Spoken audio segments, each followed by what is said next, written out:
Oke, selamat malam semuanya. Kembali lagi di channel gua dan terima kasih buat teman-teman yang sudah mampir di channel gua. Semoga kalian diberi kesehatan, keselamatan dan diberi rezeki yang banyak. Amin.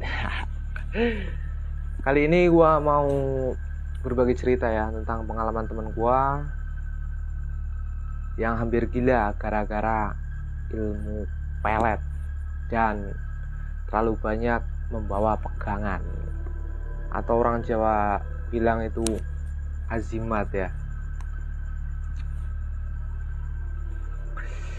Oke, sebelumnya gue minta maaf karena temen gue nggak mau disebutin namanya, dan di cerita kali ini gue pakai nama samaran. Bentar.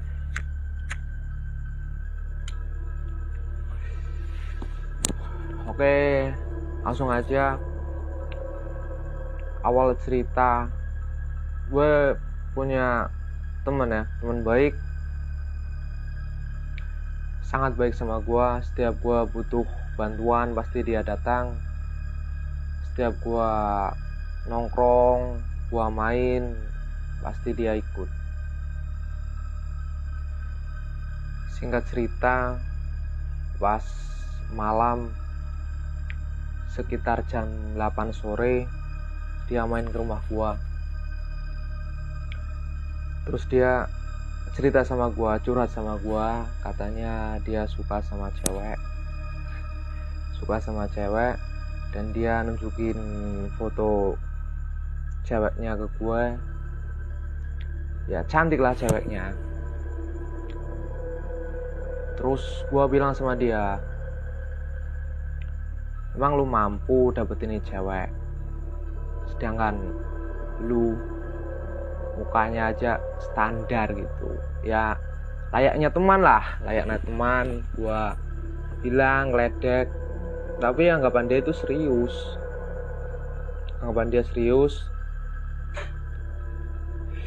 Kayaknya dia itu benar-benar suka sama tuh cewek gitu. Terus dia bilang sama gua harus bisa dapetin nih cewek bagaimanapun caranya. Ya gue bilang lah sama dia, kalau lu benar-benar mampu, lu buktiin. Jangan cuma omong doang. Kalau omong doang itu anak TK juga bisa. Terus kayaknya dia tertantang gitu. Terus dia marah, dia greget ingin dapetin ini cewek. Terus dia bilang sama gue, secepatnya gue pasti bisa dapetin nih cewek. Ya gue cuma tersenyum lah, ketawa. Ya terus dia ngobrol cerita panjang sama gue sampai hampir jam 12 malam. Terus dia pamitan pulang, katanya dia ngantuk mau tidur. Dan keesokan harinya jam 8 malam juga dia datang lagi ke rumah gua, tapi dengan wajah yang marah gitu. Ya gue nggak tahu, mungkin dia ada masalah atau gimana kan. Langsung dia duduk di depan gua langsung tanya sama dia, lu kenapa kok kayak marah gitu, kayak mau makan orang gitu. Dia langsung jawab dengan nada sedikit ngegas gitu, anjing gua habis ditolak sama cewek. Ya gue kaget dong, gue tanya sama dia, cewek yang mana?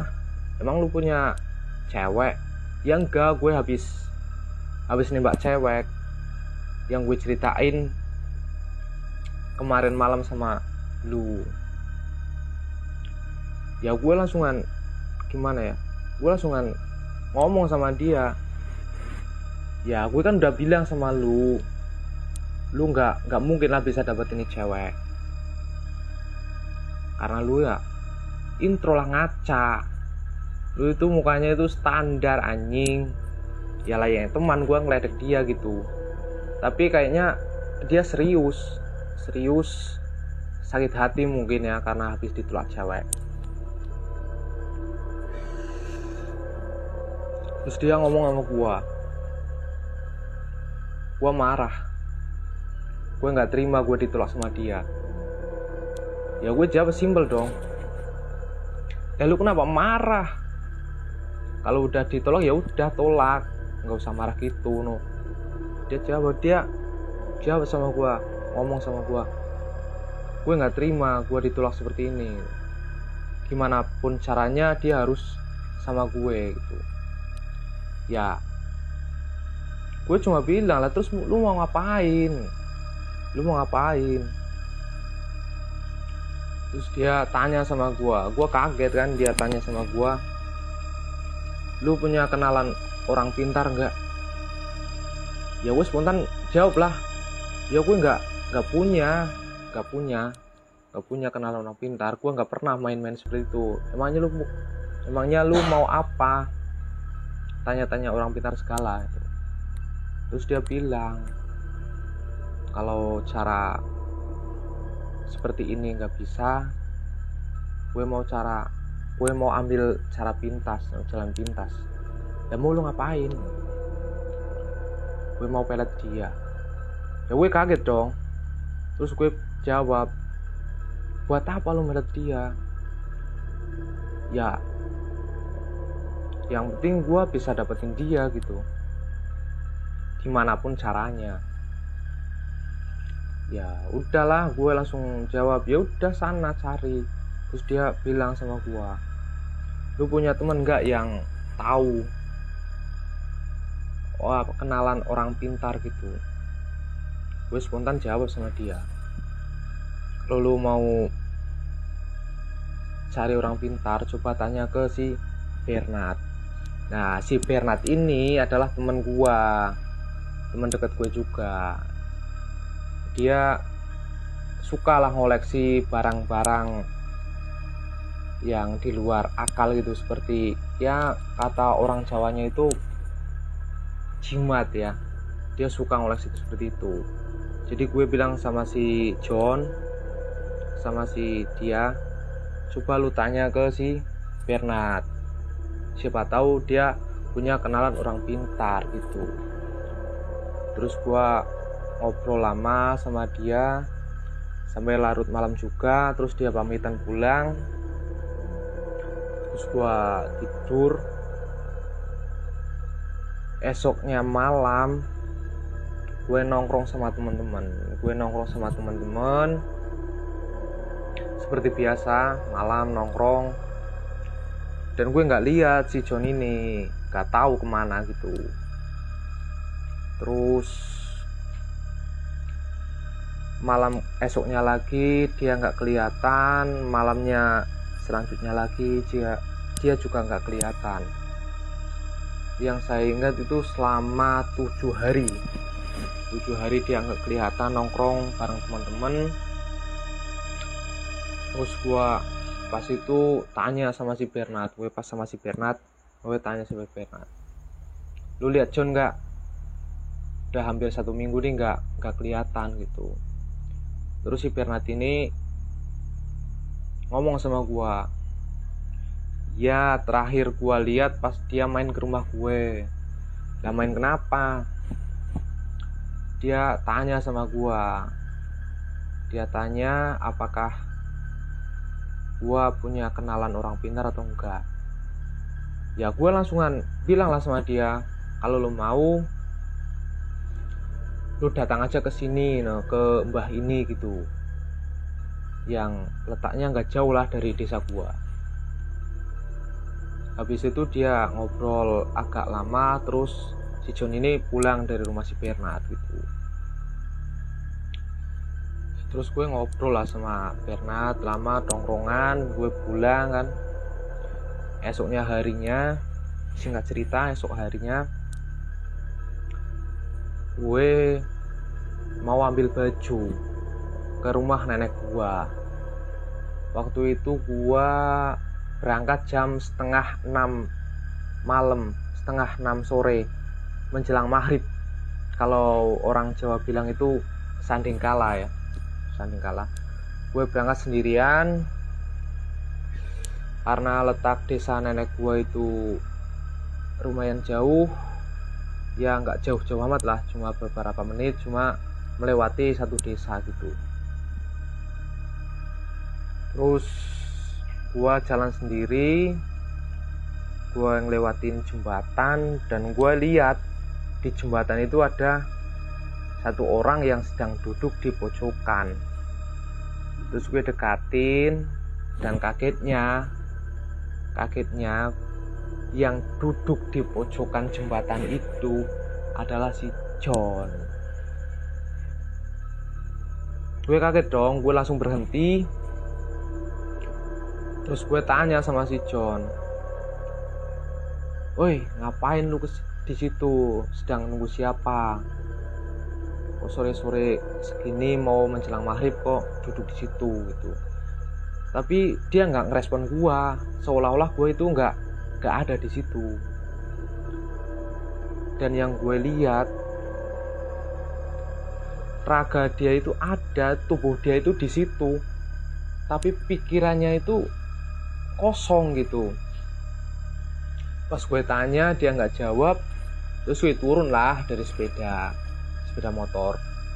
Gue turun dari sepeda motor, gue tapok pundaknya. Dia kaget. Gue bilang, "Woi anjing, ngapain lu di sini? Sedang nunggu siapa?" Terus dia seperti orang bingung gitu, linglung gitu. Dia nengok kanan kiri,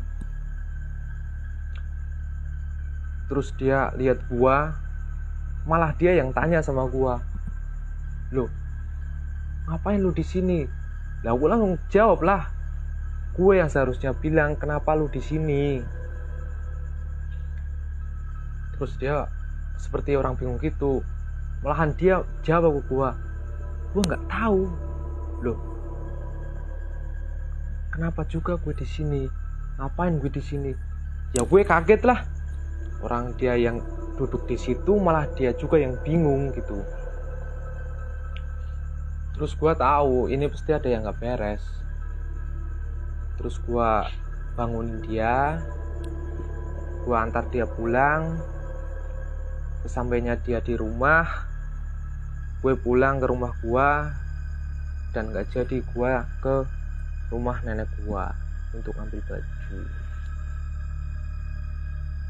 Singkat cerita, pas keesokan harinya gue nongkrong berdua sama si Bernard ini.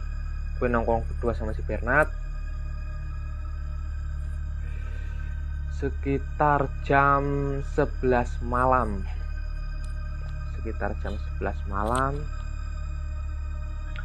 Gua kaget, ada seorang ibu-ibu yang datang ke tongkrongan gua sambil berlari, dan dia seperti ketakutan gitu. Terus dia bilang sama gua, dan ternyata ibu-ibu itu adalah ibunya si John. Dia bilang sama gua kaget kan. Dia minta tolong sama gua. Tolong.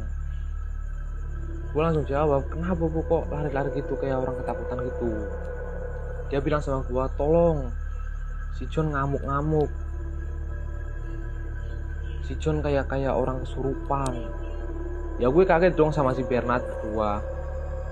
Gue langsung lari ke rumah si John. Terus gue masuk ke rumah dia, dan ternyata di rumah si John sedang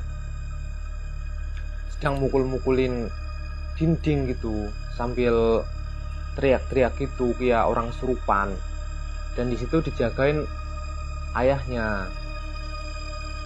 Ya gue kaget dong. Gue langsung masuk ke kamarnya si John. Gue tanya ke bapaknya, ke ayahnya, "Ini kenapa pak? Kok bisa kayak gini no?" Dia jawab, ayahnya si John ini jawab ke gue, "Gak tahu, tiba-tiba dia teriak-teriak, terus dia pukul-pukul dinding. Ya gue langsungan pegangin dia, coba ngomong sama dia, tapi dia berontak sama gue, sama si Pirna juga. Terus gue lihat bener di kamar dia, di atas lemari dan di bawah kolong-kolong tidur itu ada sejenis sesajen yang ditaruh di situ. Gua lihat di atas lemari itu ada kain putih seperti mori ya, dan kertas-kertas rapalan gitulah. Dan di bawah tempat kolong tidurnya itu ada sebuah kelapa muda, kopi, teh, air putih, dan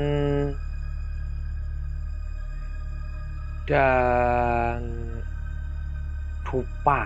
Ya gue kaget dong. Gue tanya sama ayahnya, ini apa pak, kok ada ginian di kamarnya si John itu. Ayahnya juga bingung, ayahnya juga nggak tahu kalau di situ itu ada gituan gitu. Soalnya akhir-akhir ini si John itu katanya tertutup orangnya, selalu di kamar menyendiri, nggak tahu ngapain gitu. Terus habis itu gue coba sadarin dia dan tidak ada hasilnya. Terus ibu dia lari ke ustadz yang ada di desa gua, ya imam masjid di desa gua, minta tolong suruh nyadarin si John ini. Terus dia datang ke rumah si John, dia baca ayat-ayat Al-Quran, dan hampir selama setengah jam ustadz ini baca ayat Al-Quran. Alhamdulillah si John ini sudah mulai tenang, sudah mulai sadar, tapi keadaan pikirannya itu masih kosong. Dia nggak mau bicara sepatah kata pun, dia hanya bisa melotot dan dia memandangi dinding-dinding, pojok-pojok di sekitar kamar dia gitu. Terus kata Pak Ustadz ini suruh membuang semua sesajen dan rapalan apa itulah, kertas rajahan yang ada di atas lemari si John ini. Dan di situ juga gua lihat ada keris kecil dan batu berwarna merah sama hijau yang ada di atas lemari itu. Suruh membuang, suruh dilarung ke sungai. Ya gua ikutin lah apa kata Pak Ustadz itu. Gue langsungan ambil batunya, semua sajen, semua rajahan yang ada di situ gue bakar. Terus batu-batu keris yang ada di atas lemari gue buang ke sungai. Dan setelah itu, singkat cerita, setelah beberapa hari sekitar 1 minggu si John udah kembali seperti biasa. Dia sudah kembali ikut ke tongkrongan, sudah ngumpul sama teman-teman lagi. Dan pas itu gue bilang sama dia, gue tanya-tanya sama dia kenapa dia sampai seperti itu. Ya terus dia cerita sama gue, sama Pirna juga. Katanya waktu itu dia pergi ke orang pintar, terus dia disuruh untuk puasa 7 hari, puasa mutih, terus terakhir puasa pati geni. Terus dia diberi juga rajahan-rajahan dan ajimat-ajimat yang diberi oleh orang pintar itu. Dan kayaknya si John ini tidak kuat menahan gemblengan-gemblengan dari orang pintar ini. Jadinya si John ini pikirannya konslet, jadi goyah gitu, jadi agak tidak sadar. Dan ya mungkin cukup sudah cerita gua kali ini.